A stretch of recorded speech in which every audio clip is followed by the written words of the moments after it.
ఆంధ్రప్రదేశ్కి వెళ్తే మనకి ల్యాండ్ వస్తుంది, తర్వాత ఇన్సెంటివ్స్ వస్తాయి అని ఆ దృష్టితోనే ఎక్కువ ఇష్టపడి వస్తున్నారు. కానీ మన మీద ప్రేమతో వస్తున్నారు అని చెప్పి నేనైతే అనుకోను. కానీ ఇక్కడ ground reality is not exactly matching the you know వాళ్ళ యొక్క డిమాండ్స్ని మ్యాచ్ అయ్యే పరిస్థితి లేదండి.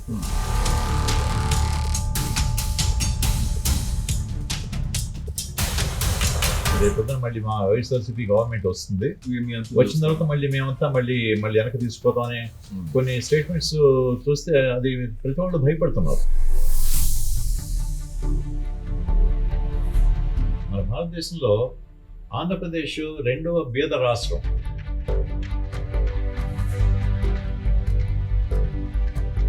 ఈ 5 సంవత్సరాల తర్వాత మళ్ళీ ఇదే గవర్నమెంట్ ఉంటుందా, ఇదే పాలసీస్ కంటిన్యూ అవుతాయా అనేది there's no guarantee.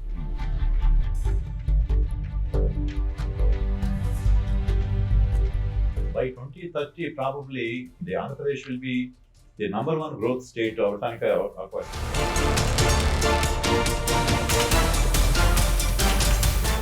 Hi hello నమస్తే, this is Srinivas Soleti. Welcome to YK TV. విభజన తర్వాత తొలి అడుగు పడింది, కానీ అంతలోనే తర్వాత ఆ తర్వాత 5 ఏళ్ళు విధ్వంసమే. కానీ ఇక ఏపీ కోలుకోదు అనే సమయంలో ప్రజలు మళ్ళీ తమ నాయకుడు ఎన్నుకున్నారు. ఇప్పుడు అంటే విభజన జరిగిన 11 ఏళ్లకు ఏపీ వెలిగిపోతుంది అంటారంట. నిజంగా ఇప్పుడు ఏపీలో ప్రజలు ఆశాభావంతో ఉన్నారు. అభివృద్ధి పరుగులు పెట్టక తప్పదు, ఏపీ పేరు ప్రపంచంలో మారుమోక తప్పదని అందరూ అంటున్నారు. మన వైజాగ్ లో జరిగిన సిఏ సమ్మిట్ లో కూడా పెట్టుబడుల ప్రవాహం ఎలాగుందో మనం అంతా చూసాం. ఏపీ భవిష్యత్తు ఎలా ఉంటుందో ఒక సిగ్నల్ కూడా వచ్చింది. గతంలో సిఏ సమ్మిట్స్ అంటే మనం చూసాం, అన్ని విన్నపాలే ఉండేవి. కానీ ఈసారి అలా కాదు, ఒప్పందాలు, ప్రకటనలు, ఎగ్జిక్యూషన్ కూడా. అందుకే ఈ వైజాగ్ సిఏ పార్ట్నర్షిప్ సమ్మిట్ ముందు తర్వాత అని ఏపీ అభివృద్ధి గురించి అందరూ మాట్లాడుకుంటున్నారు. రైట్, దీని గురించి మనం మాట్లాడదాం. మనతో పాటు ఉన్నారు APNRT society director investment NRI Kanuri Sesha Babu గారు. సార్తో మాట్లాడదాం. ఈ సమ్మిట్ లో సార్ కూడా పాల్గొన్నారు. అనేక విశేషాలు మనతో పంచుకోవడానికి మన స్టూడియోలో ఉన్నారు. సార్ నమస్తే sir, welcome to YK TV. నమస్తే సార్. మెయిన్ గా ఈ సిఐ పార్ట్నర్షిప్ సమ్మిట్ కాన్సెప్ట్ ఏంటి, ఇది అసలు ఏపీ అభివృద్ధికి ఎలా హెల్ప్ అవుతుంది sir? Confederation of Indian industry తరఫున జరిగే ఈ పార్ట్నర్షిప్ సమ్మిట్ అనేది గ్లోబల్ ఇన్వెస్టర్స్ని మన ఇండియన్ ఇన్వెస్ట్మెంట్తో లింక్ చేయటం, ఆ ఇన్వెస్ట్మెంట్ ఆపర్చునిటీస్తో లింక్ చేసి వాళ్ళని పార్ట్నర్స్ కింద చేసుకుని ఇక్కడ వాళ్ళతో ఇన్వెస్ట్మెంట్ చేయించి మన దేశం అభివృద్ధి చెందడానికి వారి ద్వారా సహాయం పొందడానికి చేసే ఒక పెద్ద ప్రయోగం.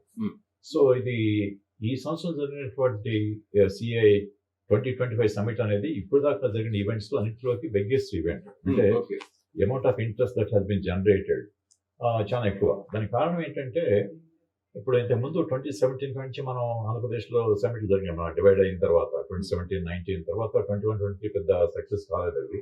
ఎందుకంటే ఆ ఎంఓఏలన్నీ కూడా సైన్ చేయటమే కానీ దానివల్ల యాక్టివిటీ ఏమీ జరగలేదు. 17లో మంచి ఇన్పుట్స్ వచ్చినాయి, అంటే మంచి ఎంఓయూలు జరిగినాయి, కానీ అది ఎగ్జిక్యూషన్ జరగలేదు. కారణం ఏంటంటే మీరు ఇందాక చెప్పినట్లు ఈ 5 సంవత్సరాల విధ్వంస పాలనలో మొత్తం అవన్నీ వెనక్కిపోయినాయి. చాలా మంది ఇన్వెస్టర్లని బలవంతాన్ని వెనక్కి పంపించడం జరిగింది. విశాఖపట్నంలో పెట్టినటువంటి ఐటీ పార్క్ బిల్డింగ్స్ కూడా వాళ్ళని ఖాళీ చేయించి వాళ్ళని సొంత ప్రయోజనాలకి పార్టీ వాళ్ళు వాడుకోవడం కూడా జరిగింది. ఇవన్నీ జరగడం బట్టి ఈ సంవత్సరం సమ్మిట్ చాలా ఇంపార్టెంట్ సమ్మిట్ అయింది మన ఆంధ్రప్రదేశ్ ప్రగతికి. ఎందుకంటే ఇక్కడ వచ్చినటువంటి ఎంఓయూల మీదే మన భవిష్యత్తు ఆధారపడి ఉందనే ఒక నమ్మకం ప్రజలకు కలిగింది అక్కడున్న చూసినప్పుడు. అందుకని ఇప్పుడు ఈ సమ్మిట్లో చూసినట్లయితే ఒక వైడ్ వెరైటీ ఆఫ్ ఇండస్ట్రీస్ వచ్చినాయి. అంటే ఒక ఐటీ ఫోకస్ కాకుండా manufacturing, digital infrastructure, steel and cement, pharmaceuticals, life sciences వగైరా అన్ని రంగాల్లో నుంచి కూడా ఇంట్రెస్ట్ కలిగింది. సో ఇందాక మీరు చెప్పినట్లు బహుళ ప్రయోజనం సాధించే దిశగా ఈ సమ్మిట్ ముందుకు వెళ్తా ఉన్నాం. సో అంత ఇంపార్టెన్స్ ఎందుకు వైజాగ్ లోని ఈ సమ్మిట్ ఏర్పాటు చేశారు సార్? ఎందుకంటే మన ఆంధ్ర రాష్ట్రం డివైడ్ అయిన తర్వాత, మనం ఫామ్ అయిన తర్వాత ఒక మంచి ఐకానిక్ సిటీ అనేది, అంటే మన బయట నుంచి వచ్చినటువంటి ఇన్వెస్టర్స్కి చూపించడానికి తగ్గ ఇన్ఫ్రాస్ట్రక్చర్ ఇంకా అమరావతిలో క్రియేట్ కాలేదు. ఓకే. మనకి ఆంధ్రప్రదేశ్ ఇప్పుడు చాలా చిన్న రాష్ట్రం అయింది. ఒక కోస్టల్ స్ట్రెచ్లో ఉన్నటువంటి ఒక చిన్న రాష్ట్రం కింద మిగిలింది. సో మనకి షోకేస్ చేయగలిగినటువంటి సిటీల్లో ఒక విశాఖపట్నం. ఎందుకంటే దాన్ని మొదటి నుంచి ఆర్గానిక్గా అది డెవలప్ అయింది, న్యాచురల్గా డెవలప్ అయింది. అక్కడ పోర్ట్ ఉంది, హార్బర్ ఉంది, ఎయిర్పోర్ట్ ఉంది, ఎడ్యుకేషన్ ఇన్స్టిట్యూషన్స్ ఉన్నాయి, కోస్ట్ లైన్ చాలా బాగుంటుంది. అక్కడ వెదర్ది కూడా చాలా కంఫర్టబుల్ వెదర్. అందుకని అక్కడైతే కనుక ఈ వచ్చిన పార్ట్నర్స్ కొద్దిగా కంఫర్ట్ ఉంటారని చెప్పి అక్కడ ఏర్పాటు చేయడం జరుగుతూ ఉంది. సో ట్రెడిషనల్గా అక్కడ ఉన్నటువంటి సదుపాయాలు కూడా ఇది గ్రౌండ్స్ కానీ లేకపోతే వీళ్ళకి కన్వెన్షన్ సెంటర్ కింద వాళ్ళని పెట్టి రిసీవ్ చేసుకోవడానికి ఒక పెద్ద ఎయిర్పోర్ట్ ఇవన్నీ కూడా ఉన్నాయి ఫెసిలిటీస్, కాబట్టి అక్కడ పెట్టడం జరిగింది. సో నెక్స్ట్ ఏపీ అభివృద్ధి మోడల్లో పార్ట్నర్షిప్ అంటే ప్రైవేట్ వారి భాగస్వామ్యం అనే కాన్సెప్ట్ అసలు ఎలా ఉపయోగం, అసలు దాన్ని వివరించారు? ఇప్పుడు పాశ్చాత్య దేశాలు అంటే వెస్ట్రన్ కంట్రీస్లో చూస్తే కనుక బిజినెస్ ఎప్పుడు కూడా ప్రైవేట్ కంపెనీలే చేస్తాయి. అదే మన ఇండియాకి లీగసీగా మనకు వచ్చినటువంటి ఇదేంటంటే సోషలిజము లేకపోతే ఇటువంటి గవర్నమెంట్ ఓన్డ్ ఎంటర్ప్రైజెస్ మనకి ఇక్కడ ట్రెడిషనల్గా వస్తున్నాయి. మీరు చూస్తే ఈ public sector undertakings, oil companies కానీ, స్టీల్ కంపెనీస్ కానీ, ఇంకోటి కానీ చాలా సిమెంట్ కంపెనీస్ కానీ ఇవన్నీ కూడా పబ్లిక్ సెక్టర్లో నడుస్తున్నాయి. అంటే ప్రభుత్వమే దానికి అధీనంగా. ఆ కాన్సెప్ట్ కాకుండా తర్వాత ప్యూర్గా ప్రైవేట్ ఎంటర్ప్రైజెస్ ఏదైతే ఉన్నాయో ఇప్పుడు అదాని లాంటివన్నీ కూడా ప్రైవేట్ ఎంటర్ప్రైజెస్, టాటాస్ కానీ కంప్లీట్ ప్రైవేట్. అట్లా కాకుండా ఈ PPP model, public private partnership model అనేది గ్రాడ్యువల్గా డెవలప్ అయింది. అది ఎట్లా అంటే ఇప్పుడు కొన్ని పోర్ట్స్ బిల్డ్ చేయటం, గవర్నమెంట్ పోర్ట్స్ బిల్డ్ చేసిన తర్వాత ప్రైవేట్ సంస్థలకు అప్పగించి దానికి మెయింటెనెన్స్ ద్వారా వచ్చినటువంటి ఆదాయాన్ని మనం తీసుకుంటాం. అట్లాగే quasi government organisations like oil companies, BPCL కానీ హెచ్పిసిఎల్ కానీ అప్పుడే ఆల్రెడీ వాళ్ళు కొంత డైల్యూట్ చేసి ఆ మేనేజ్మెంట్ యొక్క బెస్ట్ ప్రాక్టీసెస్, పబ్లిక్ సెక్టర్లో ఉన్న ప్రాక్టీసెస్, తర్వాత ప్రైవేట్ సెక్టర్లో వచ్చినటువంటి కమర్షియలైజేషన్ ఆ బెస్ట్ ప్రాక్టీసెస్ అన్నీ కలిపి అది ముందుకెళ్తాయి. కాబట్టి ఆ పీపీపీ మోడల్ అనేది తర్వాత ఇవాల్వ్ అయింది. సో ఇప్పుడు కరెంట్ ఫోకస్ అంతా కూడా ఇంకొక బలమైన కారణం ఏంటంటే గవర్నమెంట్ దగ్గర ఇన్వెస్ట్మెంట్ చేసేంత కెపాసిటీ లేదు. Government doesn't have the money. And మనకి హిస్టారికల్గా చూసుకుంటే government always is a bad investor. అంటే గవర్నమెంట్ సంస్థలు ఇప్పుడు కూడా నష్టాలు చూస్తే కానీ లాభాలు వచ్చే చాలా తక్కువ ఉంటాయి. ఒక protected industries like oil industry లాంటి వాటిలో డబ్బులు వస్తాయి కానీ అదే వేరే మన మ్యానుఫ్యాక్చరింగ్కి వెళ్తే అక్కడ గవర్నమెంట్ సక్సెస్ కాలేదు చాలా వాటిలో. Like Bharat heavy plates and vessels కానీ లేదా బిహెచ్ఈఎల్ కానీ ఇట్లా చాలా ఉన్నాయి. కాబట్టి అది కాకుండా ఈ టెక్నాలజీ ఇవాల్వ్ అయ్యి ప్రపంచం ముందుకు వెళ్తున్నప్పుడు ఈ సంస్థలు వెనకబడే అవకాశం ఉంది. ఎందుకంటే మళ్ళీ పెట్టుబడి పెట్టే స్తోమత గవర్నమెంట్ దగ్గర లేకపోవడం ఒకటి, ఎప్పుడు కూడా లోటు బడ్జెట్తో మన సెంట్రల్ గవర్నమెంట్ కానీ మన స్టేట్ గవర్నమెంట్స్ కానీ నడవటం వల్ల ఈ పీపీపీ మోడల్ చాలా అడ్వాన్స్ అయింది. అలాగే సార్, ఈ సమ్మిట్ ద్వారా మీరు దాంట్లో పార్టిసిపేట్ చేశారు. ఆంధ్రప్రదేశ్ ఎంచుకున్న 3 ప్రధాన లక్ష్యాలు ఏంటంటే మీరు ఏం చెప్తారు సార్? ప్రైమరీగా మీరు హిస్టారికల్గా చూసుకుంటే మనకి how the country how the world is evolving. ఇప్పుడు ఒరిజినల్గా మానవుడు అనేవాడు ఒక హంటర్ గ్యాదరర్ కింద ఏదో ఒక పెట్టిన కొడతాం, దాని పొయ్యిలో పెట్టిన కావాల్సిన తినటం, లేకపోతే ఒక జంతువును ఇలా పండేమైనా కింద పడితే తెచ్చుకుని తినేవాడు. దాని తర్వాత అగ్రికల్చరు, దాని తర్వాత industrial revolution, manufacturing and industrial revolution, దాని తర్వాత ఐటీ రెవల్యూషన్ వచ్చింది. దాని తర్వాత అంటే సర్వీస్ ఎకానమీ వచ్చింది. దాని తర్వాత ఇప్పుడు the current focus Chandrababu Naidu గారు ఎప్పుడు చెప్పేది ఏంటంటే ఇప్పుడు we have to build knowledge economy అనేది. అంటే ట్రెడిషనల్గా ఉన్నటువంటి ఈ అగ్రికల్చర్లో కానీ ఇంకోటి కానీ దాంట్లో వాల్యూ బిల్డింగ్ అంటే వాల్యూ ఎడిషన్ కానీ లేకపోతే మన ప్రాస్పరిటీ బిల్డింగ్కి అవకాశాలు తక్కువ. మీరు చూస్తే కనుక ఈ వ్యవసాయ ఆధారిత దేశాలు ఇప్పుడు కూడా కొద్దిగా వాళ్ళ ఎకానమీస్ ఎప్పుడు కూడా లోవర్ పర్ క్యాపిటల్ ఇన్కమ్ ఎప్పుడు కూడా తక్కువగా ఉంటుంది. అదే అడ్వాన్స్డ్ కంట్రీస్ ఏదైతే ఈ సర్వీస్ ఎకానమీ అండ్ నాలెడ్జ్ ఎకానమీలో ఉన్నాయో, ఇది అమెరికా కానీ లేకపోతే జపాన్ కానీ యూరోపియన్ కంట్రీస్ కొన్ని కానీ జర్మనీ కానీ ఇవన్నీ కూడా అడ్వాన్స్ అయిన తర్వాత వాళ్ళ ఎకానమీస్ పర్ క్యాపిటల్ ఇన్కమ్ కానీ వాళ్ళ జీడిపి కానీ ఎక్కువ ఉంటుంది. సో ఆంధ్రప్రదేశ్కి అది అత్యంత అవసరం ఇప్పుడు. ఎందుకంటే మన భారతదేశంలో ఆంధ్రప్రదేశ్ 2వ బీద రాష్ట్రం. మనకు చాలా మంది తెలియదేమో. మొదటిది ఒరిస్సా అయితే రెండోది ఆంధ్రప్రదేశ్, ఇది డివైడ్ అయినటువంటి ఆంధ్రప్రదేశ్. ఎందుకంటే మనకు వచ్చిన ఆదాయ వనరులన్నీ కూడా ఇటు తెలంగాణకు వెళ్ళిపోయాయి. ఇప్పుడు హైదరాబాద్ ఇప్పుడు ఇవాళ మీకు రిపోర్టు వచ్చింది ఎకనామిక్ టైమ్స్లో. మన భారతదేశం మొత్తం మీద జీడిపి, ద ఎకానమీకి 50% of our productivity and GDP comes from only 13 cities. Okay. ఆ 13 సిటీస్ 50% చేస్తున్నాయి. సో దాంట్లో మన సౌత్ ఇండియన్ రాష్ట్రాల్లో ఉన్నటువంటి ఎక్కడ లేదు. ఒక తమిళనాడు తప్పితే మిగతా, తమిళనాడు హైదరాబాద్ తప్ప మిగతా ఏమీ లేవు. అంటే మన ఆంధ్రప్రదేశ్లో ఉన్న సిటీస్ ఏమీ లేవు. సో అటువంటి స్టేట్కి మనం తీసుకెళ్లాల్సిన అవసరం ఉంది. కాబట్టి ఇది మల్టిపుల్ ఫ్రంట్స్లో, ఎందుకంటే మన ఎడ్యుకేటెడ్ యూత్ ఉన్నారు మన రాష్ట్రంలో. ఆ ఎడ్యుకేటెడ్ యూత్ని యూజ్ చేయాలి, అది ఫస్ట్ ప్రయారిటీ.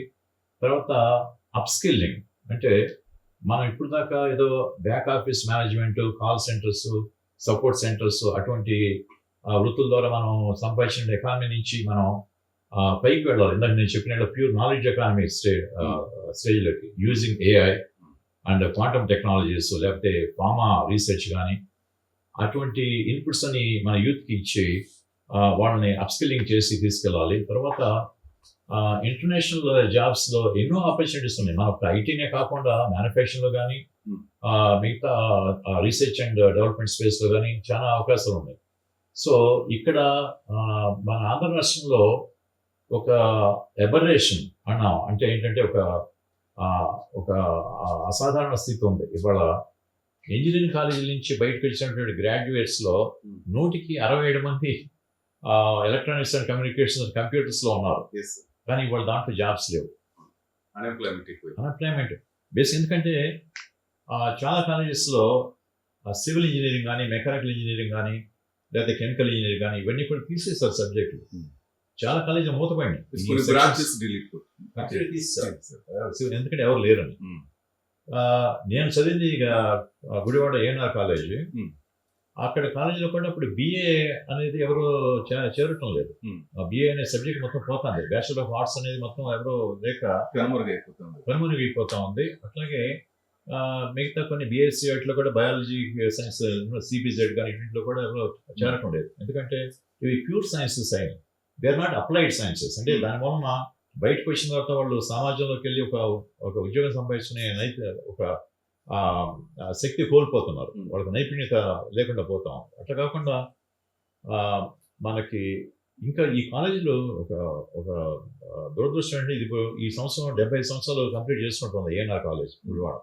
రేపు డిసెంబర్లో సెలబ్రేషన్స్ కూడా ఉన్నాయి, ప్లాటినం జూబ్లీ సెలబ్రేషన్స్. అక్కినాథ్ గారు పెట్టిన కాలేజ్ నేను చదివింది. చాలా మంచి కాలేజ్, బ్రహ్మాండమైన బిల్డింగు, అన్ని వనరులు ఉన్నటువంటి కాలేజ్. కానీ ఈరోజు వాళ్ళ ఆలోచన ఎట్లా ఉందంటే, ఈ ఒక్క కాలేజీ కాకుండా మిగతా చాలా కాలేజీలు కూడా మనం నడపటం చాలా కష్టం అవుతా ఉంది. ఎందుకంటే ఇవన్నీ ఎయిడెడ్ కాలేజెస్. ఏం చేద్దామని ఆలోచనలో పడే పరిస్థితి ఉంది ఇక్కడ. ఈ కాలేజీని ఇట్లాగే ఉంచడం, లేకపోతే దీన్ని కంప్లీట్గా ఇంజనీరింగ్ కాలేజీ కింద మార్చడం, ఈ మిగతా ఈ సైన్సెస్ అని తీసేసి, ఆర్ట్స్ సైన్సెస్ అని తీసేసి ప్యూర్ ఇంజనీరింగ్ కాలేజీ కింద చేయటమా, లేకపోతే మిగతా మరికొన్ని నేను చూసిన ఇంజనీరింగ్ కాలేజెస్ వాటిని కంప్లీట్గా తీసేసి వాటిని హాస్పిటల్స్ కింద మార్చడం అనే ఆలోచనలో కూడా ఉన్నారు. ఎందుకంటే వాళ్ళు ఉద్యోగ అవకాశాలు లేవు. ఇవాళ మన స్టేట్లో దగ్గర 40 లక్షల మందికి జాబ్స్ లేవు. ఇది గ్రాడ్యుయేట్స్ అయ్యి లాస్ట్ 6-7 ఇయర్స్ నుంచి గ్రాడ్యుయేషన్ అవి ఒక ఆర్ట్స్ అండ్ సైన్స్ కాలేజెస్ కాకుండా ఇంజనీరింగ్ కాలేజ్లో గ్రాడ్యుయేట్స్ కూడా ఏమీ జాబ్స్ రావటం లేదు. ఇంకొకటి ఏంటంటే, మన స్టేట్లో అమరావతి వచ్చింది, డెవలప్మెంట్ జరుగుతూ ఉంది, రేపు ఇండస్ట్రీస్ రావచ్చు. కానీ ఇవాళ స్కిల్డ్ పీపుల్ మన రాష్ట్రంలో లేరు. ఒక ప్లంబర్ దొరకట్లేదు, ఒక ఎలక్ట్రీషియన్ లేడు, ఒక మెకానికల్ ఫ్యాబ్రికేషన్ చేయాలంటే అది కూడా లేదు. And even hotel industry and you know మీరు కంప్లీట్ హోటల్ ఇండస్ట్రీ అంతా కూడా ఒరిస్సా వాళ్ళు వచ్చి రన్ చేయాల్సిన పరిస్థితి. ఎందుకంటే ఇవాళ తెలుగు వాళ్ళు ఎవరు కూడా వర్కర్స్ పనిచేయటం లేదు.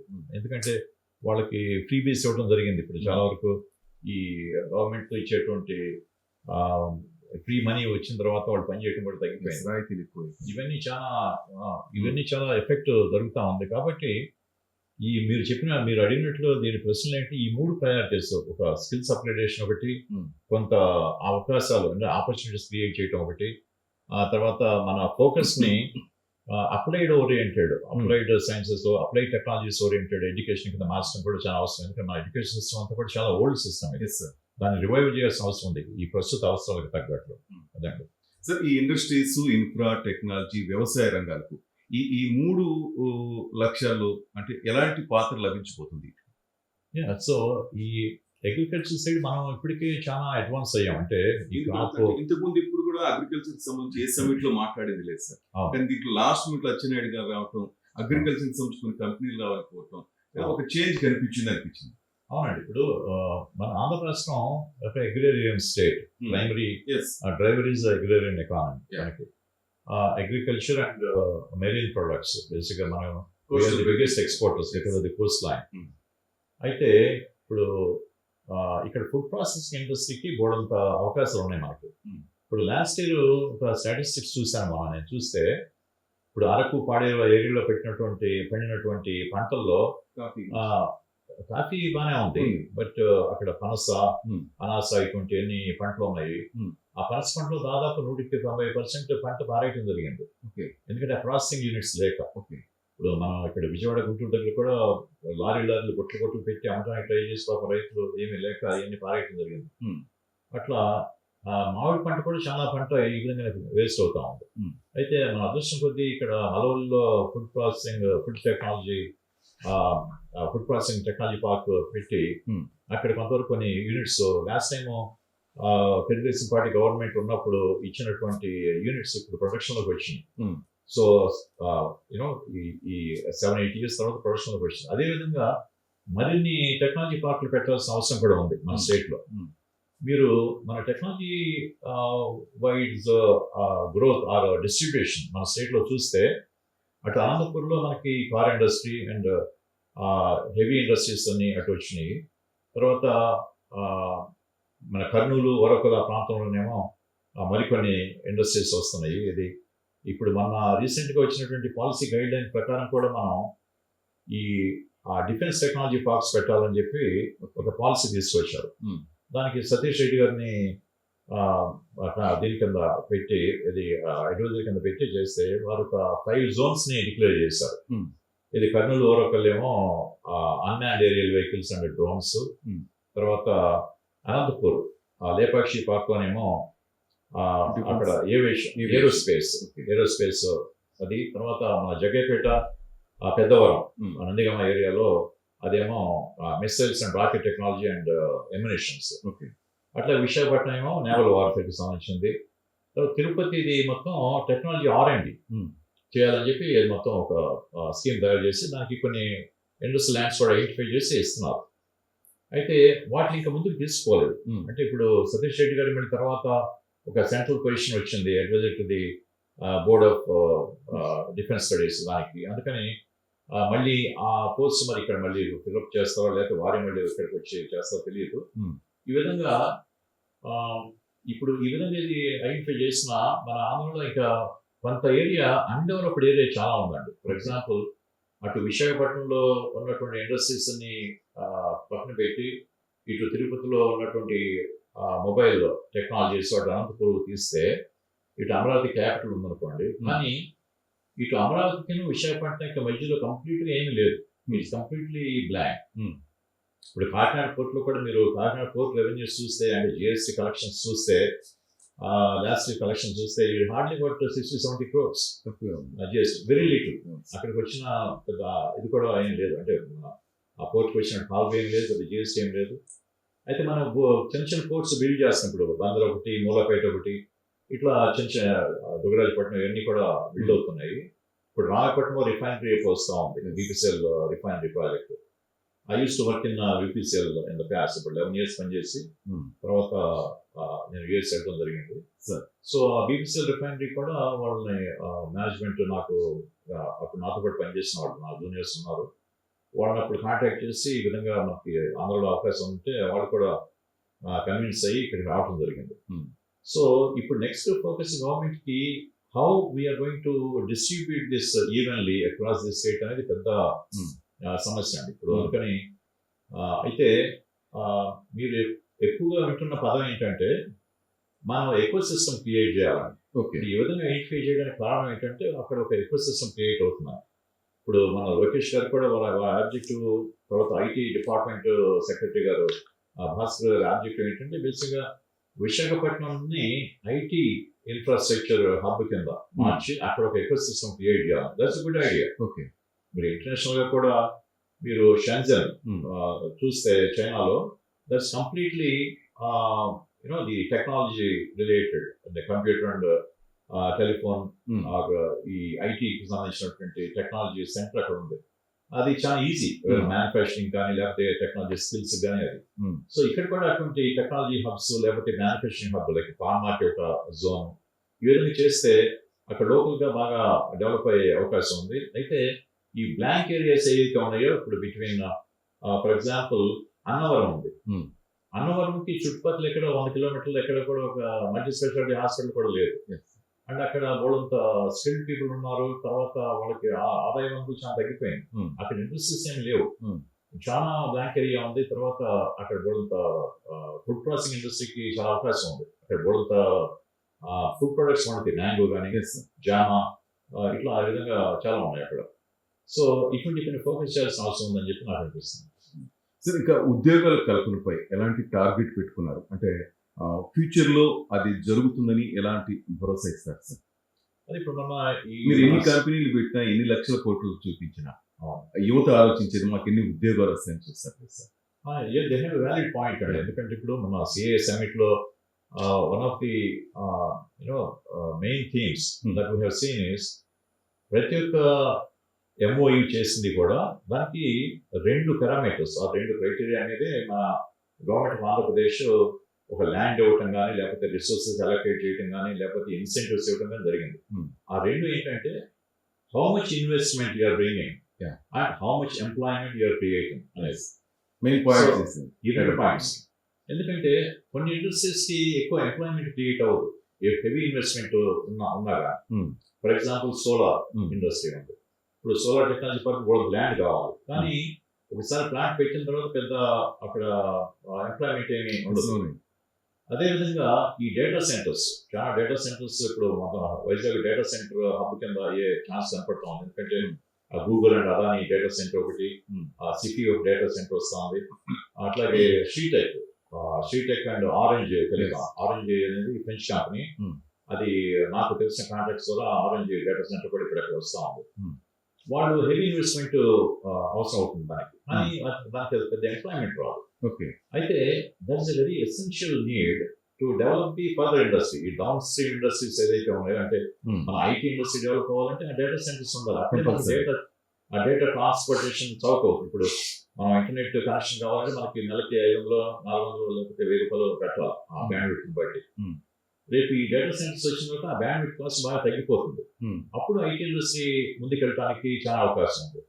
కాబట్టి ఇవన్నిటిని కూడా బేరీజ్ వేసుకుని గవర్నమెంట్ కూడా చక్కటి ప్రమోషన్ చేస్తూ ఉంది. వాళ్ళ ఇన్సెంటివ్స్ కూడా వాటిని రిలీవ్ చేస్తూ ఉంది. అంటే మనకి ఇది ఎసెన్షియల్ ఇండస్ట్రీ అయితే కనుక వాళ్ళ ల్యాండ్ ఎక్కువ అయినా కానీ వాళ్ళకి ఇచ్చి ఎంప్లాయ్మెంట్ తక్కువ ఉన్నా కానీ వాళ్ళని సపోర్ట్ చేస్తే అట్లీస్ట్ సెకండ్ లెవెల్ ఇండస్ట్రీస్ అని ఆ ఎంప్లాయ్మెంట్ క్రియేట్ అవుతుందని ఆ దృష్టితో చక్కటి దృక్పథంతో వెళ్తున్నారు అండి గవర్నమెంట్. అంటే మీరు గూగుల్ అంశం తెచ్చారు అడుగుతున్నాను సార్. ఇప్పుడున్న ప్రభుత్వం మీద గత ప్రభుత్వం దుమ్ము కానీ లేకపోతే వాళ్ళు చెప్పేది ఏంటంటే గూగుల్ వలన రేపు వైజాగ్కి నష్టం, వాటర్ పొల్యూటెడ్ అయిపోతుంది, లేకపోతే అక్కడ ప్రజలు చాలా ఇబ్బంది పడతారంటూ ఒక భయాందోళన కలిగిస్తున్నారు సార్. మీకున్న నాలెడ్జ్, మీరు అన్ని తిరుగుతుంటారు, నిజంగా అంత ఎఫెక్ట్ ఉంటుందా సార్ డేటా సెంటర్ వల్ల? అదే ఇప్పుడు వీళ్ళు అనేది ఏంటంటే ఇప్పుడు గూగుల్ డేటా సెంటర్ నడపాలంటే దగ్గర 1 గిగావాట్ ఆఫ్ ఎనర్జీ కావాలి. సముద్రం దగ్గర ఉంది కాబట్టి ప్లాన్స్ అక్కడ చూస్తున్నారా? అంటే ఎనర్జీ అంటే ఇప్పుడు అక్కడ ఎనర్జీ అంటే అక్కడ ఏమి కోల్ బాండ్ చేసి అక్కడ ఎనర్జీ ఏమి క్రియేట్ చేయలేదు, బట్ ఎనర్జీ కన్స్యూమ్ చేస్తారు వాళ్ళు.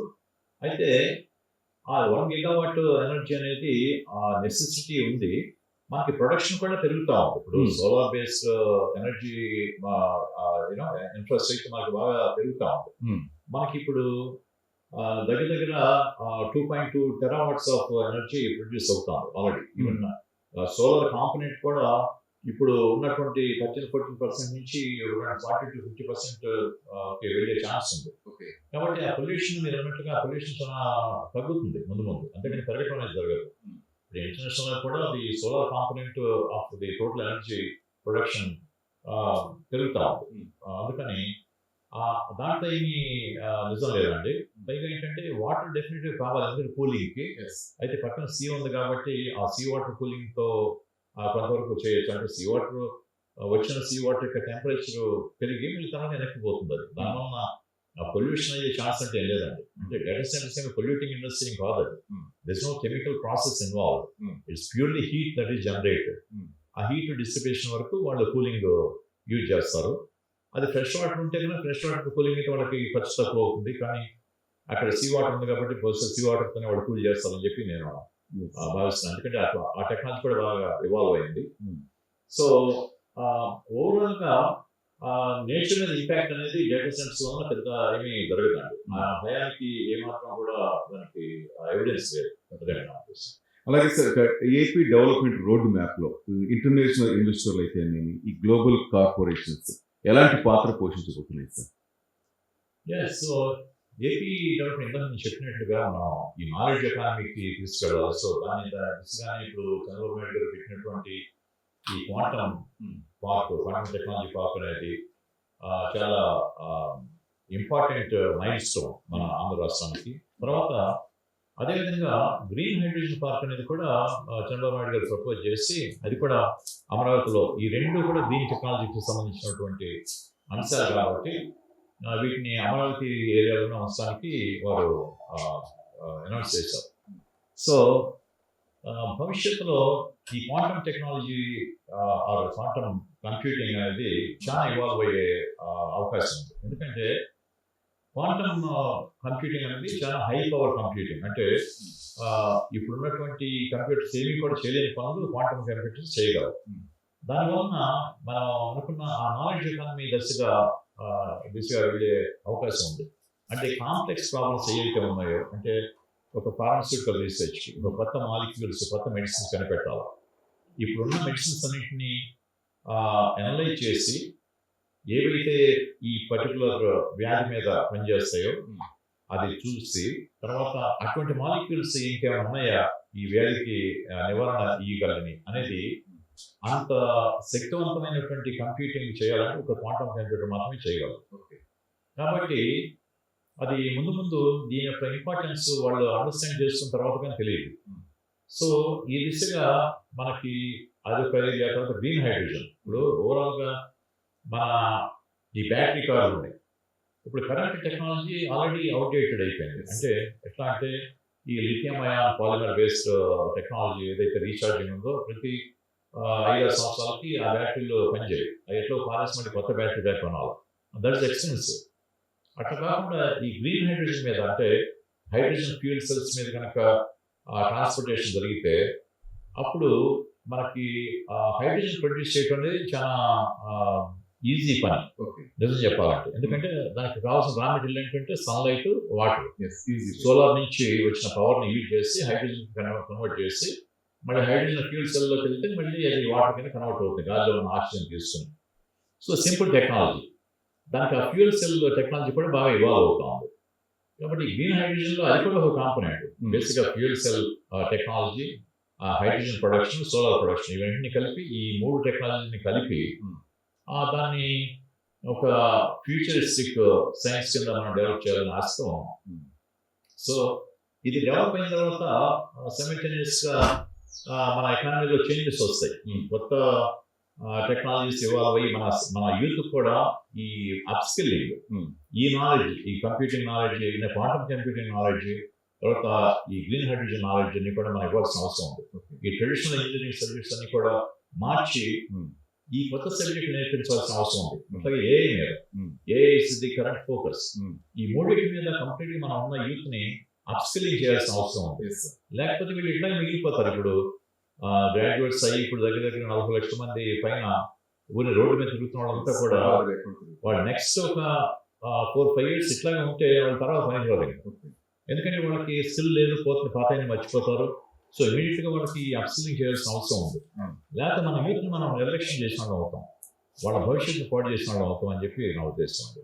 సో ఇప్పుడున్నటువంటి మొమెంటం ఏదైతే ఉందో, ఈ కొత్త ఇండస్ట్రీస్ వస్తున్నాయి, మన యూత్ అందరినీ వాళ్ళకి అసోసియేట్ చేసి అందరినీ ఎక్కడొక్కడ పొజిషన్ చేసి ఒక ఇంటర్న్స్ కింద వాళ్ళ స్కిల్ డెవలప్మెంట్ కోసం వాళ్ళని తయారు చేసి వాళ్ళని వాళ్ళ భవిష్యత్తు కాపాడాల్సిన బాధ్యత that is number 1 priority for అస్.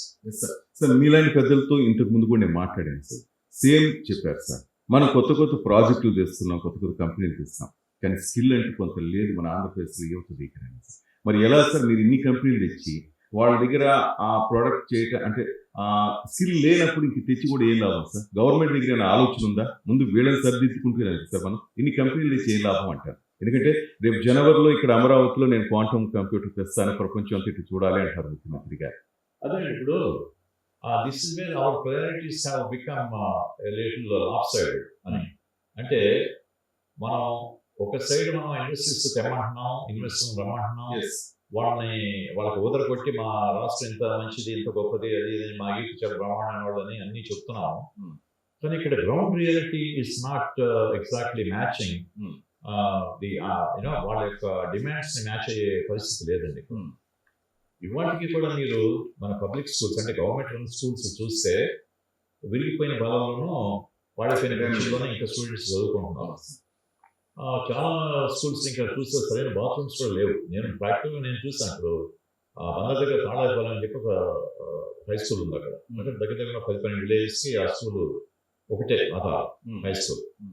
చక్కటి గ్రౌండ్, పెద్ద గ్రౌండ్ ఉంది, బిల్డింగ్స్ ఉన్నాయి, కానీ అక్కడ కనీసం గర్ల్స్కి టాయిలెట్స్ కూడా లేవు. వాళ్ళు పక్కన సరిగిపోవడం ఉంటే వాళ్ళు 3-4 కలిసి పాపం అక్కడికి వెళ్ళాల్సిన పరిస్థితి. అటువంటి అదే కాక వాటర్ కూడా సరిపడా వాటర్ కూడా స్కూల్కి సప్లై చేయట్లేదు. మరి ఇంకా వీళ్ళని మన భావి పౌరుల కింద ఎట్లా తయారు చేయాలని ఆలోచన చేయాల్సిన అవసరం ఉంది ప్రభుత్వానికి కూడా.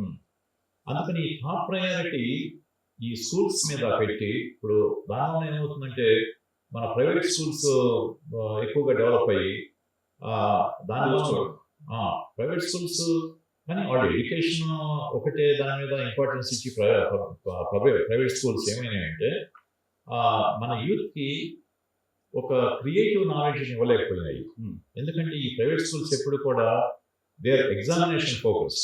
అంటే రేపు పొద్దున పరీక్షల్లో నీకు 90% మార్కులు ఎట్లా తెచ్చుకోవాలనేది మాత్రమే వాళ్ళు టీచ్ చేశారు. కానీ నువ్వు ఆ పరీక్ష పాస్ అయ్యి రోడ్డు మీదకి వెళ్ళిన తర్వాత నువ్వు ఎట్లా నీకు ఉపాధి సంపాదించుకోవాలనే క్రియేటివిటీని వాళ్ళు క్రియేట్ చేయలేకపోయారు. అందుకని ఇవాళ ఈ ప్రైవేట్ కాలేజీ నుంచి వచ్చినటువంటి స్టూడెంట్స్ నేను చాలా మందితో మాట్లాడాను. నేను క్వశ్చన్ చేస్తే వాళ్ళని ఇట్లాగే నేను సిద్ధార్థ కాలేజీకి తర్వాత మిగతా కొన్ని కాలేజీకి కేఎల్ఈ వెళ్ళినప్పుడు అక్కడున్న రేపు గ్రాడ్యుయేట్ అయిపోయే వాళ్ళని అందుకే పోస్ట్ గ్రాడ్యుయేట్ అంటే ఎంబీఏ చేసిన గ్రాడ్యుయేట్స్ కూడా నేను వాళ్ళని ఇంటర్వ్యూ చేసి అడిగాను, నువ్వు బయట what's your plan? The plan is how do you want to contribute to the society? How do you get your employment? ఏంటంటే they don't have any idea. మరి ఇక్కడ వచ్చి ఇంత కష్టపడి చదివావు, ఇంత ఖర్చు పెట్టావు, మరి ఏంటి, ఎందుకని అసలు why did you choose this B? అంటే మా నాన్న చదవమన్నాడు లేదా మా అమ్మ చదవమంది, అందుకు నేను వచ్చాను. రుద్దుతున్నారు తల్లిదండ్రులు. లేకపోతే ఇట్లా ఈ పోస్ట్ గ్రాడ్యుయేషన్ వచ్చావు కదా, నువ్వు ఎంకామ్ ఎంబీఏ చేస్తున్నావు, మరి నువ్వు బిఎస్సీ లేకపోతే బిఏ బీకామ్తో ఆపేసి మరి దీనికి వచ్చామంటే లేదంటే ఈ నాకు పోస్ట్ గ్రాడ్యుయేట్ ఉంటే నాకు మంచి సంబంధాలు వస్తాయని లేదా ఇంకోటేనో అటువంటి ఐడియాలోనే ఉన్నారు. కానీ ఎటువంటి విషయం నేను పోస్ట్ గ్రాడ్యుయేషన్ చేసిన తర్వాత నేను this is how I want to build my career. ఆ కెరీర్ గైడెన్స్ అనేది మనకి లేదు. ఎడ్యుకేషనల్ గైడెన్స్ ఇస్తున్నారు, నువ్వు ఈ సబ్జెక్ట్ నేర్చుకుంటే మంచిది, దీంట్లో ఈ ఎలక్ట్రానిక్స్ అండ్ కమ్యూనికేషన్ కంప్యూటర్స్ చేస్తే నువ్వు అమెరికా వెళ్ళవచ్చు, అక్కడ ఉద్యోగం వస్తుంది, H1B వస్తుంది, అట్లా టీచ్ చేస్తున్నాం. కానీ ఈ మిగతా ఫ్యాకల్టీస్ ఏదైతే ఉన్నాయో ఇప్పుడు ఇంత కన్స్ట్రక్షన్ వస్తూ ఉంది అమరావతిలో, తర్వాత ముందు ఈ డేటా సెంటర్స్ కానీ లేదా మ్యానుఫ్యాక్చరింగ్ ఇండస్ట్రీ కూడా వస్తూ ఉంది. అట్లాగే ఈ టెక్నాలజీ సైడ్ మన బోర్డంత ఫ్యాబ్రికేషన్ అండ్ ఈ సైన్సెస్ పెరుగుతున్నాయి, హోటల్ ఇండస్ట్రీ ఉంది, టూరిజం ఇండస్ట్రీ ఉంది. వీటికి సరిపడగా మనం వాళ్ళని తయారు చేయటం లేదు. సో దీని మీద ఎక్కువగా ఫోకస్ చేయాల్సిన అవసరం ఉంది. ఒక ప్యూర్ ఐటీ మీదే మనం దృష్టి పెట్టకుండా మ్యానుఫ్యాక్చరింగ్ వైపు ఇంప్రూవ్. జాబ్స్ ఎప్పుడు వస్తాయని ఇందాక అడిగారు మీరు. మ్యానుఫ్యాక్చరింగ్ ఇండస్ట్రీ వచ్చినప్పుడే జాబ్స్ వస్తాయి. ఎప్పుడు కూడా మీరు ప్రపంచం అంతా చూస్తే కనుక China with population bigger than us at one point, ఇప్పుడైతే I think we crossed them. Over night అంటే విత్ ఇన్ స్పాన్ ఆఫ్ 10-15 yearsలో వాళ్ళు కంప్లీట్గా వాళ్ళ యూత్ మొత్తానికి జాబ్స్ ఇవ్వగలిగారు. ఎందుకంటే manufacturing industry they have become the masters of the manufacturing. మనకి ఇప్పుడు board అవకాశం ఉంది. ఇప్పటికి కూడా మనం చైనా నుంచి ఇంపోర్ట్ చేస్తాం చాలా గూడ్స్. మీరు చూస్తే చైనా గుడ్సే అంటాం కదా ఏది వచ్చినా కూడా. ఎందుకు మీరు టాయిలెట్లో ఉన్నటువంటి టాయిలెట్ బ్రష్లు కానీ చైనా నుంచి వస్తున్నాయి మీకు. That's very sad story. మన ఫర్నిచర్ మొత్తం చాలా వరకు ఆఫీస్ ఫర్నిచర్ అంతా అక్కడి నుంచి వస్తాం. Can't we manufacture the furniture చేయొచ్చు, కానీ మన యూత్ ఆ స్కిల్ లేదు.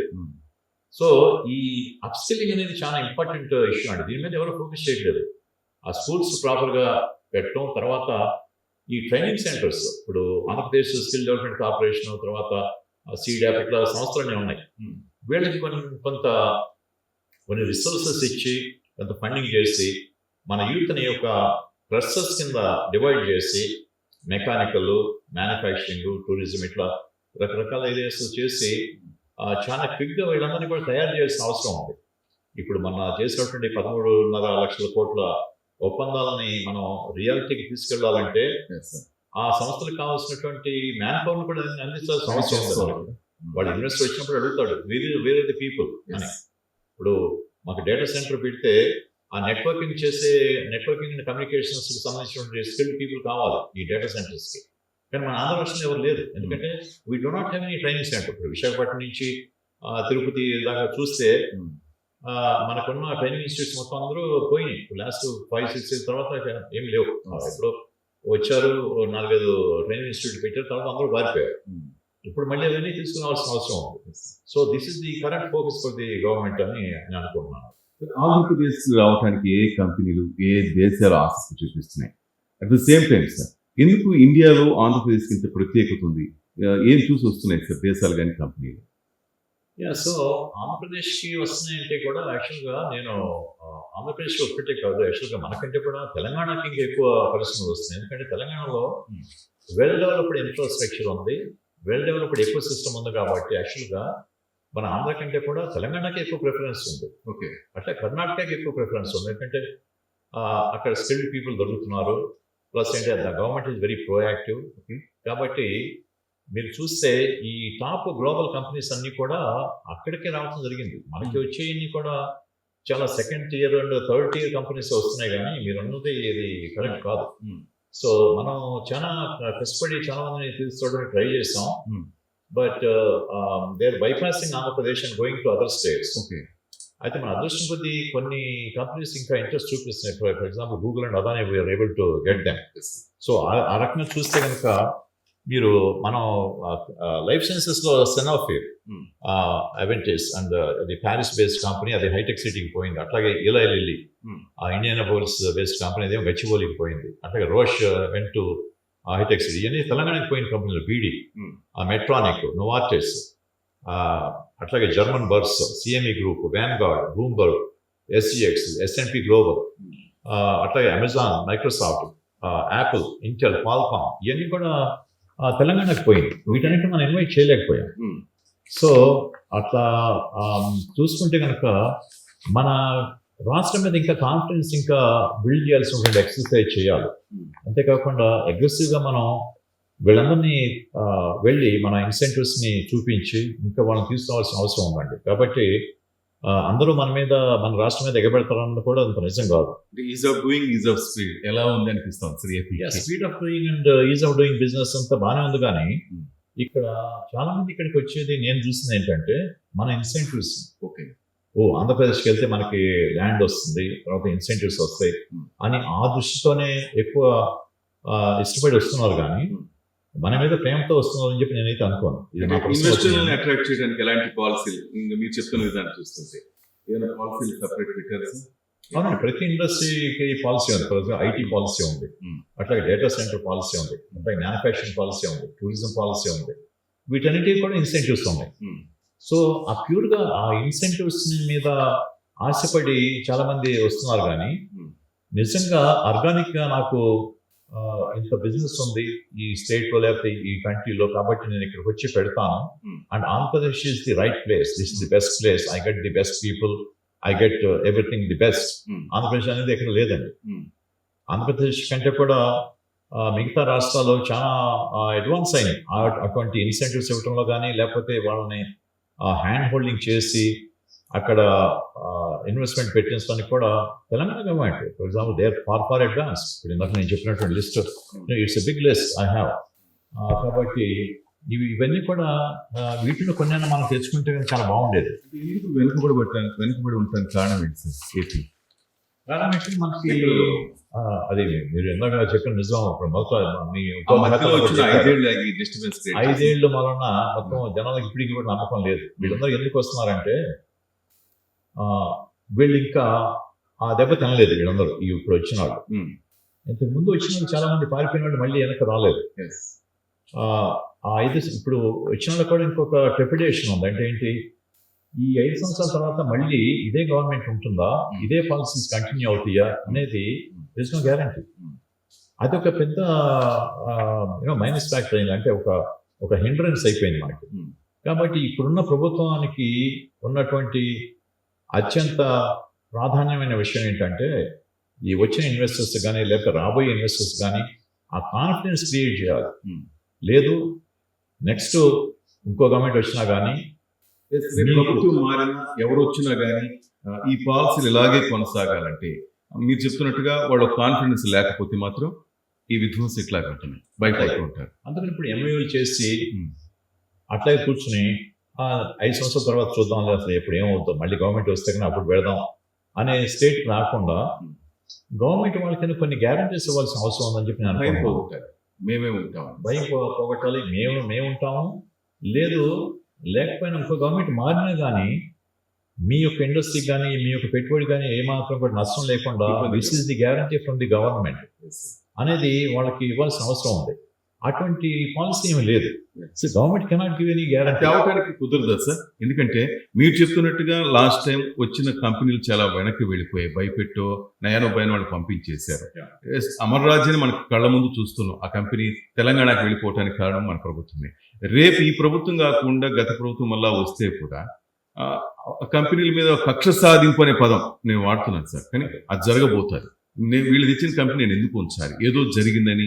సో చాలా మంది భయపడుతున్నారు. మీరు చెప్తున్నట్టుగా ఒక గట్టి పాలసీ తెచ్చి అది కేంద్ర ప్రభుత్వం కానీ ఎవరొకరు హ్యాండిల్ చేస్తే ఒక భయం ఉంటుంది, ఎవరు టచ్ చేయకుండా ఉంటుంది, రాష్ట్ర ప్రగతికి అదే విధంగా ఉంటుంది అనిపిస్తుంది.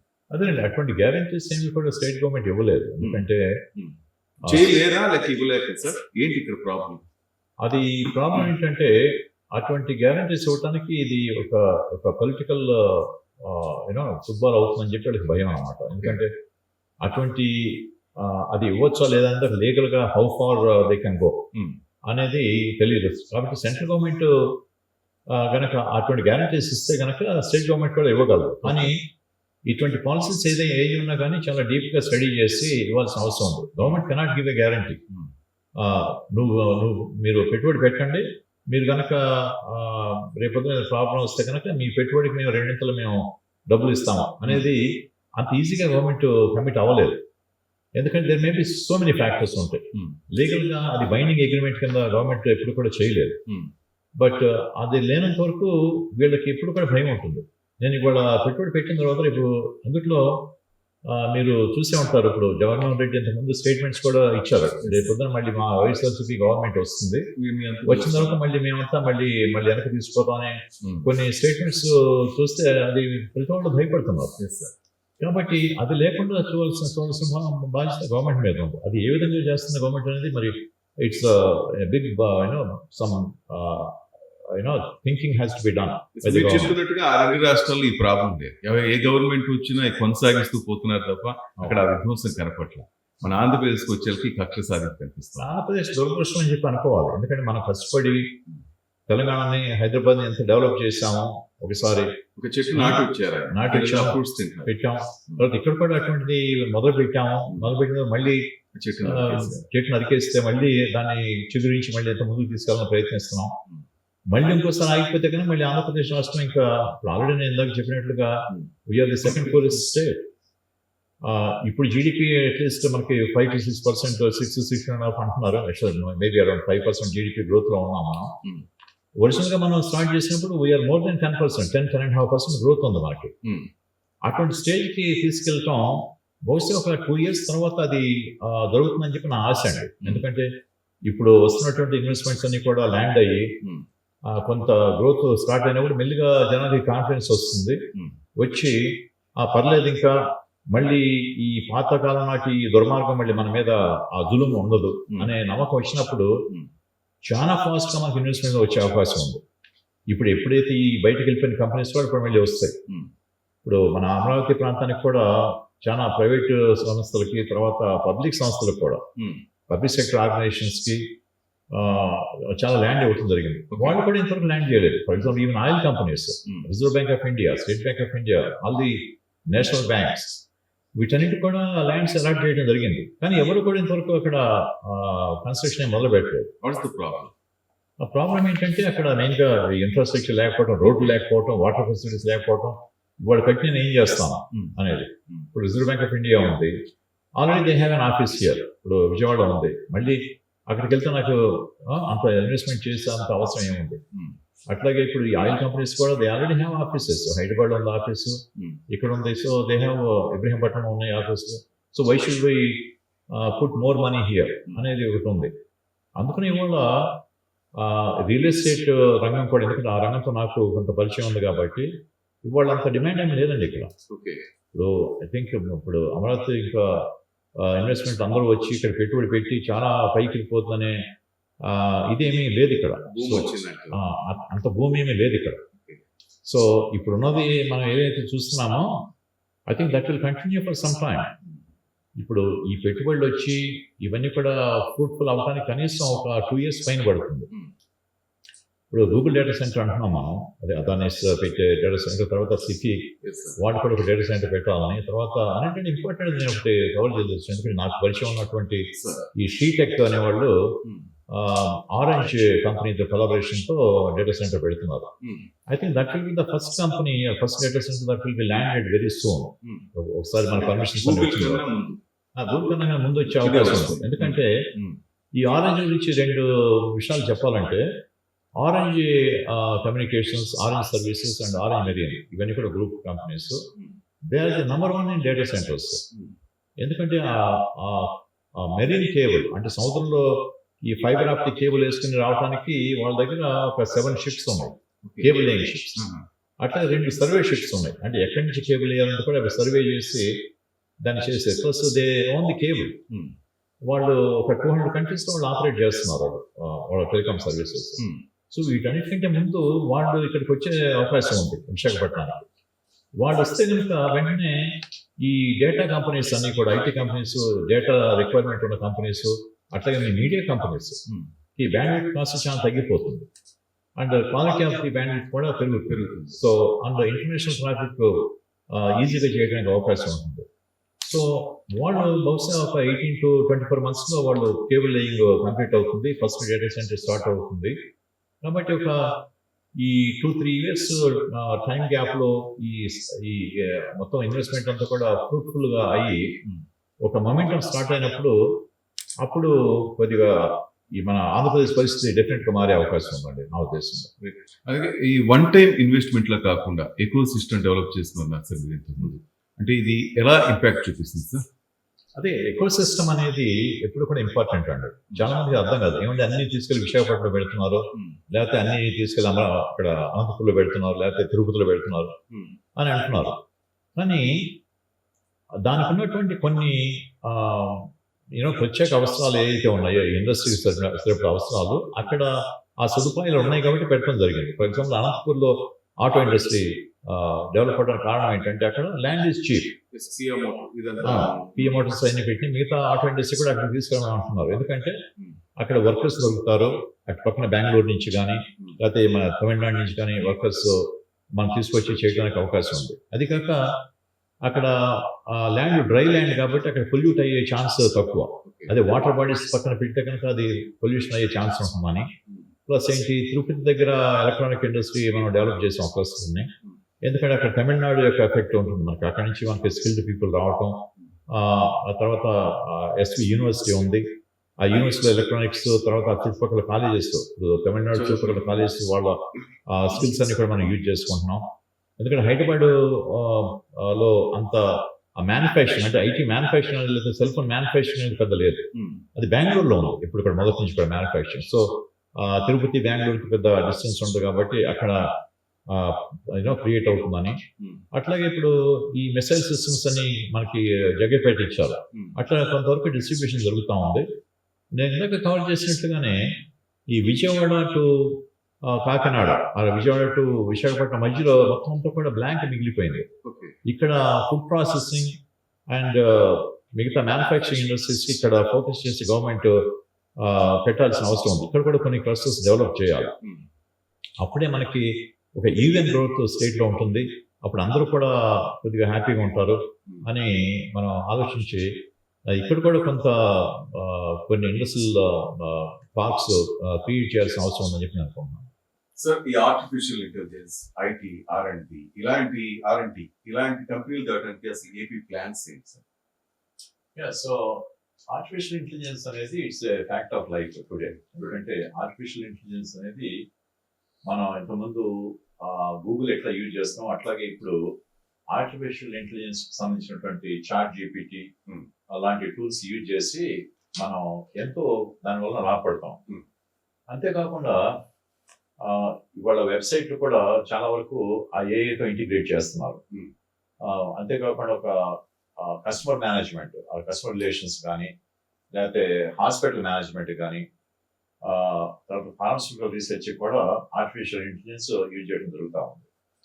ఇప్పుడు ఈ చాట్ బాట్లో రావటం కానీ లేకపోతే అడ్వర్టైజ్మెంట్ క్రియేషన్ కానీ even TV media personalities anchors ని కూడా మనం డిజిటల్ గా క్రియేట్ చేసి ఆర్టిఫిషియల్ ఇంటెలిజెన్స్ చూపించే పరిస్థితి కనపడతాం. కాబట్టి వీటికి ఆర్టిఫిషియల్ ఇంటెలిజెన్స్ సంబంధించినటువంటి చిప్స్, ఏ చిప్స్ ఏవైతే ఉన్నాయో వాటిని ప్రాసెస్ చేయడానికి చాలా ఎనార్మస్ స్పీడ్ కావాలి. అవి చాలా పవర్ఫుల్ కన్జ్యూమ్ చేస్తాయి. They produce lot of heat. So ఇప్పుడు ఉన్నటువంటి ఈ గూగుల్ డేటా సెంటర్ కానీ లేకపోతే ఆరెంజ్ షీటెక్ డేటా సెంటర్ కానీ ఈ ఆర్టిఫిషియల్ ఇంటెలిజెన్స్ చిప్స్ ని హోల్డ్ చేసే డేటా సెంటర్స్ ఇవన్నీ. అందుకని వీటి పవర్ కన్జంప్షన్ ఎక్కువ ఉంటుంది. సో దీనికి గాను ఆంధ్రప్రదేశ్ లో ఇప్పుడు నిన్న ఒక స్టడీ చూసాను నేను. మన semi conductors and chip making, chip designing లో ఎనార్మస్ ఆపర్చునిటీస్ ఉన్నాయి ఇక్కడ. అండ్ దానికి సంబంధించిన ట్రైనింగ్ సెంటర్స్ ఏమి లేవు. ఇప్పుడు ట్రైనింగ్ సెంటర్స్ పెడితే వాళ్ళ కనీసం ఒక 10,000 పీపుల్ ఆ చిప్ డిజైనింగ్ లో అవకాశం ఉందని చెప్పి నిన్న నాకు సంబంధించిన జపనీస్ ఫ్రెండ్ ఒక అతను ఉన్నాడు. అది జపాన్ వాళ్ళ కంపెనీ అది ఉంది. అతను ఫోన్ చేసి చెప్పాడు, what are the chances that we can actually train some people in semiconductor design అని. అంటే మరి ఇక్కడ మన స్కిల్, మన స్టూడెంట్స్ ఎవరైతే గ్రాడ్యుయేట్స్ బయటకు వచ్చారో వాళ్ళకి అంత స్కిల్ ఉందో లేదో నేనైతే చెప్పలేను. అంటే ఆ ఏరియాకి వెళ్ళి ఆ chip designing, integrated circuit designing చేసేంత ఇది. కానీ దాని మీద చాలా ఇంపార్టెన్స్ ఉంది. ఇప్పుడు దాని మీద ఫోకస్ చేయాల్సిన అవసరం ఉందని చెప్పి చెప్పాను. సో ఏఐకి that is one of the key areas. ఈ ఏఐ చిప్ డిజైనింగ్ ఎన్నో రకాల చిప్స్ వస్తున్నాయి ఏఐలో. Some AI chips will do only data processing, some AI chips will produce the graphics.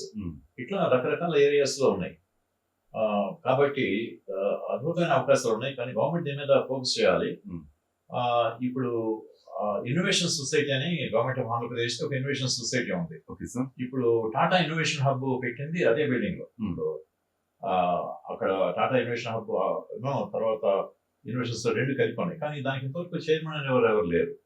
So ఒక ఎండీతో అది నడిపిస్తున్నారు.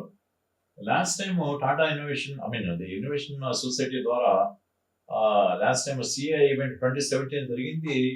ఆ ఇన్నోవేషన్ హబ్ ద్వారానే కొంత ఫండింగ్ అది ఇచ్చి చేయడం జరిగింది. బహుశా ఈ Tata innovation hub and innovation society రెండు కంబైన్ చేసి ఈ integrated circuit design, IC design and chip designing లో ట్రైనింగ్ స్టార్ట్ చేస్తే అది చాలా ఎనార్మస్ యూజ్ ఉంటుంది. అదేవిధంగా మన కాలేజెస్ లో కూడా ఈ రెగ్యులర్ ట్రెడిషనల్ ఇంజనీరింగ్ తీసి వాటి ప్లేస్ లో ఈ solar technologies, quantum computing technologies, how to manufacture the solar panels, how to make the solar cells designing. వీటన్నిటి మీద ఫోకస్ చేసి కొంత మన ఎడ్యుకేషనల్ కరికులం కూడా మార్చాల్సిన అవసరం ఉంది. అప్పుడే మనం మన అనుకున్నటువంటి నాలెడ్జ్ ఎకానమీ, బాబు గారు ఇప్పుడు అంటున్నటువంటి దాన్ని తీసుకెళ్ళడానికి అవి ఉన్నాయి. ఒక స్లోగన్స్ గా మిగిలిపోకుండా Yes. ప్రాక్టికల్ గా అవి చేయడానికి ఈ మార్పులు చేయాల్సిన అవసరం చాలా ఉంది. 2030 తర్వాత ఏపీ ఎలా ఉండబోతుంది? సమిట్ లో పిక్చర్ ఏమైనా వచ్చిందా సార్ మీకు కనిపించింది? ఇప్పుడు సమ్మిట్ లో ఉన్నటువంటి మేము చూసిన ఎక్సైట్మెంట్ కనుక అంతా గ్రౌండ్ లెవెల్ లో కనుక కన్వర్ట్ అయితే by 2030 probably India will be the Andhra Pradesh will be the #1 growth state అవడానికి అవకాశం ఉంది. ఎందుకంటే ఇప్పుడు ఆ సీడ్స్ అన్ని కూడా ఇప్పుడు వేయటానికి మనం చాలా ప్రయత్నాలు జరుగుతున్నాయి. Quantum computing definitely that's enormous opportunity. Yes, sir. దాని ద్వారా ఈ నాలెడ్జ్ ఎకానమీ అంటే మన డ్రగ్ రీసెర్చ్ కానీ సెక్యూరిటీ రీసెర్చ్ కానీ డేటా రీసెర్చ్ కానీ ఏఐకి కానీ చాలా ఉపయోగపడుతుంది. అదేవిధంగా green hydrogen that is the future. There is so much demand for the hydrogen. ఇప్పుడు ఆల్రెడీ యూరోప్ లో కూడా హైడ్రోజన్ కొంటున్నారు. ఇక్కడ కూడా మన హైడ్రోజన్ కన్సంప్షన్ పెరుగుతాం. సో లోకల్ గా కూడా ట్రాన్స్పోర్టేషన్ కి గ్రీన్ హైడ్రోజన్ బేస్డ్ వెహికల్స్ వచ్చే అవకాశం ఉంది. ప్లస్ నిన్నే ఒక investor he call from USA. They have the flying car. Okay. Flying car already manufacturing చేస్తున్నారు. సో ఇండియా ఇక్కడికి ఆంధ్రాకి వస్తామని చెప్పి వాళ్ళు కాల్ చేయడం జరిగింది. అదేవిధంగా ఒక యుఏఈ బేస్డ్ కంపెనీ యాన్సల్ గ్రూప్ అని వాళ్ళు కాల్ చేస్తారు. వాళ్ళు they want to set up heavy drone facility. They want to build their own heavy drone airport. అంటే కార్గో డ్రోన్స్ అంటే 4.5-5 tons ఒక డ్రోన్ 5 tons కార్గోని తీసుకెళ్ళిపోతుంది. దాని ద్వారా మొత్తం ట్రాన్స్పోర్టేషన్ చేయాలని కూడా వాళ్ళు అడుగుతున్నారు. They are looking for lot of land. వాళ్ళు ఓన్ ఎయిర్ స్ట్రిప్ కట్టి their plan is to ship the marine products directly from Machilipatnam మన కోస్టల్ రీజియన్ నుంచి డైరెక్ట్ గా గల్ఫ్ కి ఒక 2.5 hours 3 hours లో డైరెక్ట్ గా ఫ్లైట్స్ వెళ్ళిపోయేలాగా కార్గో డ్రోన్స్ ద్వారా. ఇటువంటి కొత్త అవకాశాలు ఉన్నప్పుడు Andhra Pradesh will be #1 state in the country.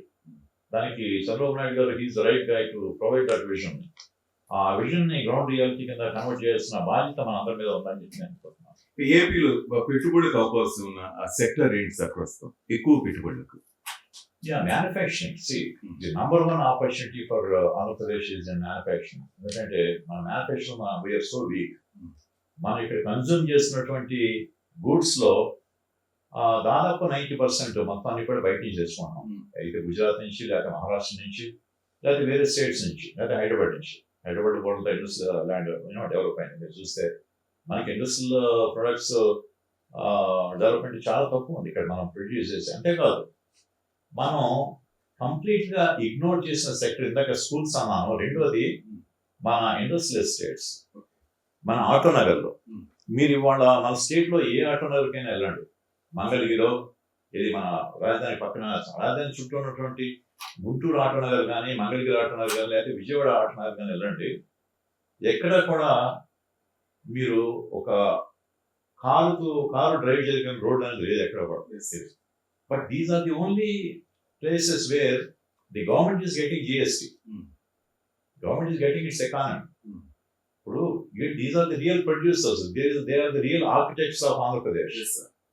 ఇన్వెస్టర్లకు నచ్చిన గవర్నమెంట్ పాలసీ ఏంటి సార్ ఈ సమిట్ లో? వీళ్ళు మెయిన్ గా మనకి గ్రోత్ చూస్తున్నారు. ఆంధ్రప్రదేశ్ ముందు గ్రోత్ డెఫినెట్ గా ఉంటుందని చెప్పి ఒక ఆశ. దానివలన ఈ టెక్నాలజీ ఫోకస్డ్ గవర్నమెంట్ ఉందని చెప్పి, తర్వాత ఇన్సెంటివ్స్ ఉన్నాయని, ఇంకోటి ఏంటంటే ఇక్కడ స్కిల్డ్ మ్యాన్ పవర్ ఉందని వచ్చారు. కానీ ఆ స్కిల్ అనేది ఎట్లా అంటే ఉన్నే ఎడ్యుకేషన్ వరకే ఉంది కానీ నిజమైనటువంటి ఎన్హాన్స్డ్ స్కిల్స్ అనేవి లేవు. అయితే అది కనుక మనం కవర్ చేయగలిగితే కనుక definitely that is going to be a big factor. ఇప్పుడు ఎప్పుడో ఇండస్ట్రీస్ అందరూ పెట్టినా కానీ ఈ వచ్చిన ఇన్వెస్టర్స్ అందరూ ఈ 13.5-14 లక్షల కోట్లు పెట్టిన వాళ్ళందరూ కూడా వాళ్ళందరూ మ్యాన్ పవర్ని ఎక్కడి నుంచి తీసుకురావాల్సిన పరిస్థితి. అది లేకుండా మనం కవర్ చేస్తే కనుక డెఫినెట్ గా ఇది మంచి ఇది అవుతుంది. ప్లస్ ఏంటి ఇప్పటి వరకు ల్యాండ్ యొక్క వాల్యూ కొద్దిగా తక్కువగా ఉంది కొన్ని ప్రదేశాల్లో. విశాఖపట్నం కానీ లేకపోతే ఇప్పుడు అనంతపురం, కర్నూలు, తిరుపతి ఏరియాలో. కాబట్టి ఇంకా అదొక మంచి ఫ్యాక్టర్, వాళ్ళకి ఇంట్రెస్ట్ కలిగినటువంటి ఫ్యాక్టర్. అందుకని ఎక్కువ మంది ఇక్కడికి వస్తున్నారు. ఎందుకంటే హైదరాబాద్ ఏరియాలో ల్యాండ్ వాల్యూస్ విపరీతంగా పెరిగిపోయింది. అందువలన కొద్దిగా రిలాక్టెన్స్ ఉంది. కాబట్టి దాన్ని మనం పాజిటివ్ గా కన్వర్ట్ చేసుకోవాలి. Plus the overall cost of living is much cheaper here అని చెప్పి కూడా ఒక వాళ్ళ ఉద్దేశం. భావన కలిగింది. ప్లస్ పవర్ కూడా మనకి అవైలబిలిటీ ఉంది ఇప్పుడు, అందుకని ఈ ఫ్యాక్టర్స్ అన్నిటి మీద బేస్ చేసి వస్తున్నారు. ఫైనల్ గా సార్ ఒక్క మాటలో ఆంధ్రప్రదేశ్ భవిష్యత్తు గురించి చెప్పాలంటే ఏం చెప్తారు? We have a long way to go. మనకి stability is very important, confidence building is very important. So ఆ పొలిటికల్ స్టెబిలిటీ ఉంటుందనే ఒక కాన్ఫిడెన్స్ ని బిల్డ్ చేయాల్సిన అవసరం ఉంది. అది కనుక చేయగలిగితే గనక ఈ నెక్స్ట్ 3.5 years కనుక మనం చక్కటి ప్లాన్ తో వెళ్ళి మళ్ళీ నెక్స్ట్ గవర్నమెంట్ కనుక తెచ్చుకోగలిగితే కనుక మన ఆంధ్రప్రదేశ్ రూపురేఖలు మొత్తం మారిపోతాయి. మనం అనుకుంటున్నటువంటి గోల్డెన్ ఆంధ్రప్రదేశ్, సువర్ణాంధ్ర అనేది మనం స్థాపించగలిగే స్థితికి మనం వెళ్తాం. So 2029 is the crucial year for us. అప్పుడు కనుక మళ్ళీ ఈ పాలసీస్ ని కంటిన్యూ చేసే ప్రభుత్వం కనుక వస్తే ఆంధ్రప్రదేశ్ ని పట్టుకునే పరిస్థితి ఉండదు. అప్పుడు will be in the stratosphere at that point in time అని అనుకుంటున్నాను. ఆ డ్రీమ్ సహకారం కాదు మనస్ఫూర్తిగా మేము కూడా కోరుకుంటున్నాం sir. Thanks a lot sir. Thank you. That's all for now. Keep watching YK News. ఇది తెలుగువారి గుండె చప్పుడు.